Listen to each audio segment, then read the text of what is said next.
Nice size whiting Isaac's just got, just on a prawn bait.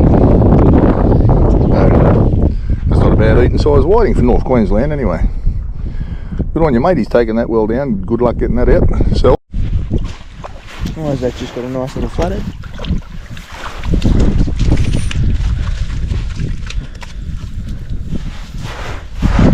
Not bad. He's swallowed that, yeah. He's woofed it right down, hasn't he? 3-inch prong. Yeah. Is that radioactive? Yep. for a change of pace today, we're going to chuck a bait out in as the tide's running out. See if we can get a whiting, and later on as the tide comes in, we're going to go off the beach out the front here and see if we can get a grunter. There's a bit of gravelly, shoaly stuff. We'll fish into about 7 or 8 o'clock at night and see what's sitting out there, but for now it's just kick back. So all I got a bit of 15 pound. I'm using a, I'll show you the rod. This is my favourite long distance rod. So it's a Samurai Ledge, and it's in the 8 to 15 pound. It's a 9 footer. So really, really soft tip rod. But the rig that I'm using is just a little small ball sinker running down onto a bead. What the bead does, the bead's purely there to stop the sinker locking onto the knot. It's not there for tension or attraction or anything like that. Small swivel, 10 pound leader. Me personally, I like SL12s. I think that's about a number 6. SL12, oh, no, it might be number 4. So I've got the big prawns because we're going to be using the big prawns later on peeled for grunter. So for whiting though, peel them, cut them in half, put them on the hook like that, hoist him out, and away we go.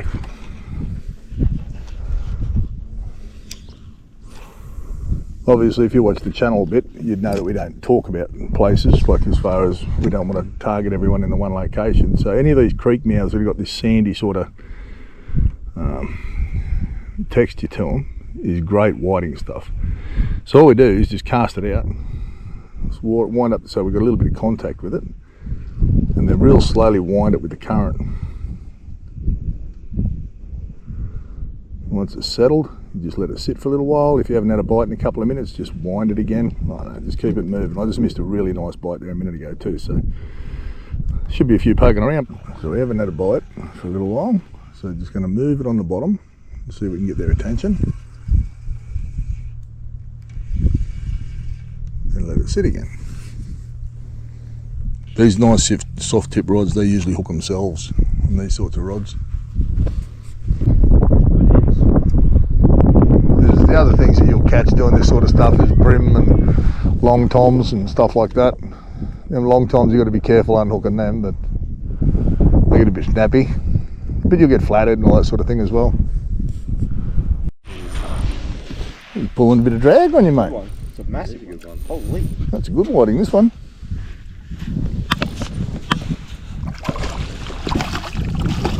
Yep, that's a cracker. That's a great eating size fish, mate. That is a very good fish. That is tough. Oh, I don't think so. Close. How's that for a whiting? Little, it's only little. I've got fat hands, so yeah, Kevin, you hold it. There. That's a good size whiting, mate. Absolutely. You can go in the pan later if you want. Yeah. Oh, I'm keeping on pulling the hooks on them. SL12.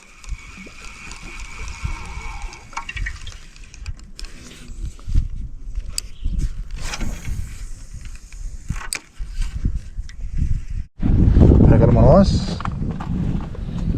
Very good. Get out a couple of prawns.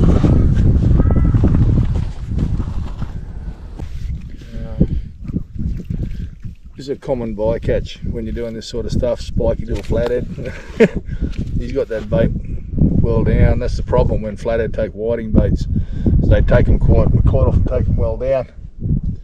So she's a pointy nose pliers job, that one. Get him out.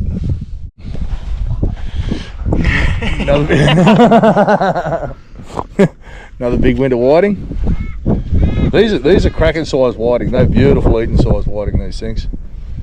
Alright, bleed him and chuck him on the ice. So no matter what fish you're going to eat, you've got to bleed them, cut their gills or cut their throat, then chuck them on ice. So we've got plenty of ice in here. Block ice as well as bag ice. You know.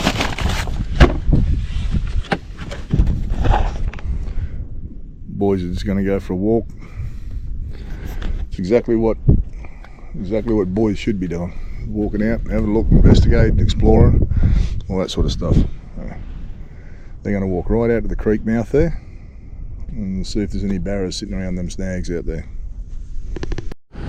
Easy to make the mistake of thinking that that's coffee rock. You see people drive onto it thinking it's rock, and it's actually not. Like it's mud. So yeah, you can get yourself in trouble before you're going to drive something. You can see where someone's got bogged down here before. Bad. You've got to get out and check it before you drive on it. A little flathead. Isaac's got into some fine little paddle tail. Just slipped around this sandbar here. So I've got a bit of a fire going here. We'll cook this fish shortly. I brought some fish with us as well. We might keep the whiting. They're beautiful eating, so Isaac's mum should be able to have them for dinner. Legal size lizard. Up there. You don't want him, mate? Nah. It's a legal size flathead, but we don't really want him. We've got feed of fish there, so we'll just let him go. Alright, so I'm going to get a grunter rod ready. I'm going to use that one for grunter as well. I love that real soft ledge, that samurai ledge rod. But this is a Major Craft cross rod. A little bit more ballsy so I can throw bigger baits on it. And a little bit heavier line in case the bigger grunter come in. So better off having that there ready to rock and roll, just in case. At the moment, like we're on fairly sandy stuff, here, so that rod that I've got, I should be able to let them run anyway without a problem. But I'm going to chuck this on here. So if you need to know what that rod is, or you want to know what that rod is, it's that one there. So it's a cross rod, and that's the code on it. I've got a bait runner, Shimano bait runner, and the rod's rated to from PE1 to 2.5, but I've got a really thin 30-pound braid over it, so I'm going to be fishing it like to 30 pound. I'm going to use lower rod angles. If you use high rod angles with a line class that's over your rod blank, you can risk breaking your rod, and we don't want to do that. It's got a little locking collar on it as well, so your reel can't come undone. What a beautiful spot to be at this time of day. What the hell is that? I don't know. It's a bloody good sized fish. Not bad, yeah. Big head shakes. What? What is that? Big brim, is it? It's a whiting. Is it really? Is it good? Big whiting. If it's a whiting, it's a bloody horse. Yeah, it is.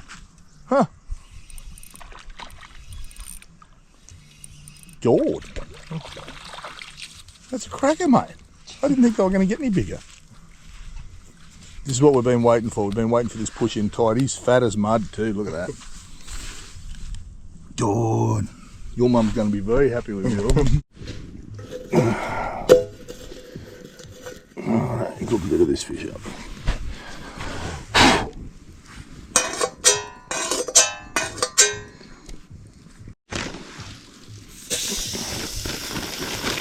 Right. A bit of jack or finger mark. I think it's finger marks. About probably 42, 43 centimetre finger marks. So that'll do for sandwiches. Could you just hold that for us, Isaac? Yeah. Thanks, mate. I'll just put some salt and pepper on it. Just put it on there, you get sand all through it.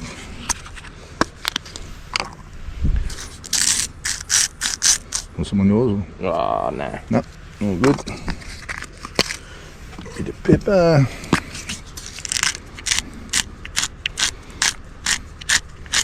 Beautiful. a bad way to spend an arby. Only thing is I don't like full moon. Full moon. We've done alright. Oh, you've done well on the whiting. Kids, chucks that salt and pepper, please, Isaac. A bit of trout for second course. Defrosting on the bonnet. Looking all right.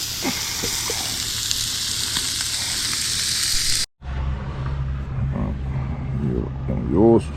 I'll have that one. Mate. Oh, I thought they were both for you. What? Enjoy that one.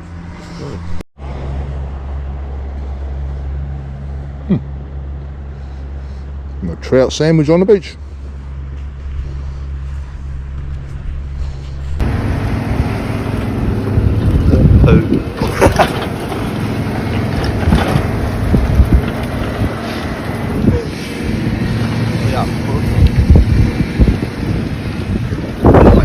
So pretty much the same rig as what we were using for the whiting before, just a running sinker onto that little green bead, onto a swivel.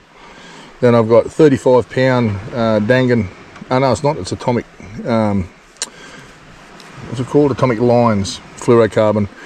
And I've got a 4.0 Gamakatsu hook, octopus suicide hook, short shank on there.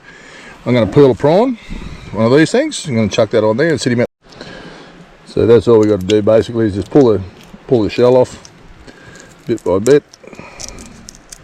Everyone rigs different, but this is my favourite way of rigging a frozen prawn.